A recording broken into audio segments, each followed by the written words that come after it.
ನಮ್ಮ ಮನೇಲೆಲ್ಲ ಮೊದಲಿನ ಥರ ಆಗಿ ಎಲ್ಲರೂ ಸಂತೋಷವಾಗಿದ್ದು ಯಾವಾಗೆಲ್ಲ ಸರಿ ಹೋಗುತ್ತೋ ಆವಾಗ ನಾವು ಸೇರೋದಲ್ಲ ಅರ್ಥ ಇದೆ. ನಾನು ಅವತ್ತೇ ಹೇಳಿದ್ದೀನಲ್ವಾ, ನಮ್ಮಣ್ಣ ನಿಮಗೆ ಕ್ಷಮಿಸ್ಬೇಕು.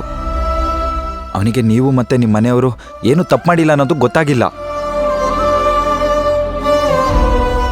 ಅದೆಲ್ಲ ಸರಿ ಹೋಗುತ್ತೆ ಕಣೋ, ನೀನೇನು ಟೆನ್ಷನ್ ಮಾಡ್ಕೋಬೇಡ. ನಿಮ್ಗಿದೆಲ್ಲ ಗೊತ್ತಾಗಲ್ಲ.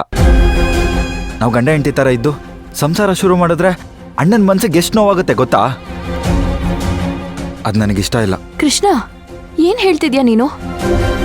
ಸಮಸ್ಯೆ ಅನ್ನೋದು ಮನುಷ್ಯನಿಗೆ ಬರ್ದೆ ಮರಕ್ಕ ಬರುತ್ತೆ. ಇದೆಲ್ಲ ಇಲ್ಲಿಗೆ ನಿಲ್ಲುತ್ತೆ ಅಂತ ನಿನ್ಗನಿಸ್ತಿದ್ಯಾ?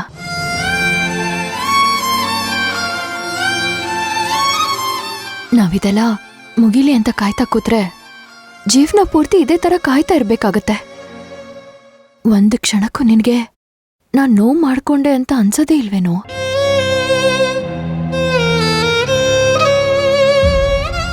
ನಾನೇನಾದ್ರೂ ಅನ್ಕೋತೀನೇನೋ ಅಂತ ಕಾಳಜಿನೂ ಇಲ್ವಾ ನಿನಗೆ?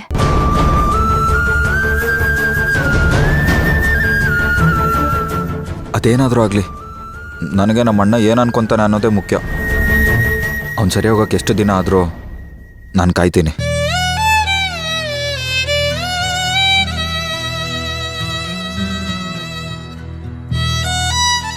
ಆಯ್ತು, ನೀನು ಹೇಳಿದ್ದನ್ನು ನಾನು ಒಪ್ಕೋತೀನಿ.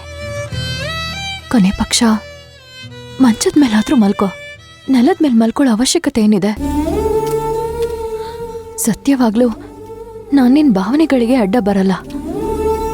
ನೀನ್ ಈ ಥರ ಇದ್ರೆ ನನಗೆ ನಿನ್ನ ನೋಡೋದಿಕ್ಕೆ ಮನ್ಸಿಗೆ ತುಂಬಾ ನೋವಾಗತ್ತೆ ಕಣೋ. ನನಗೆ ನೆಲದ ಮೇಲೆ ಮಲಗಿನ ಅಭ್ಯಾಸ.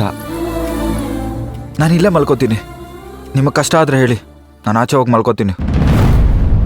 ದಯವಿಟ್ಟು ಹೇಳಿದ್ದೇನೆ ಹೇಳ್ತಿರ್ಬೇಡಿ.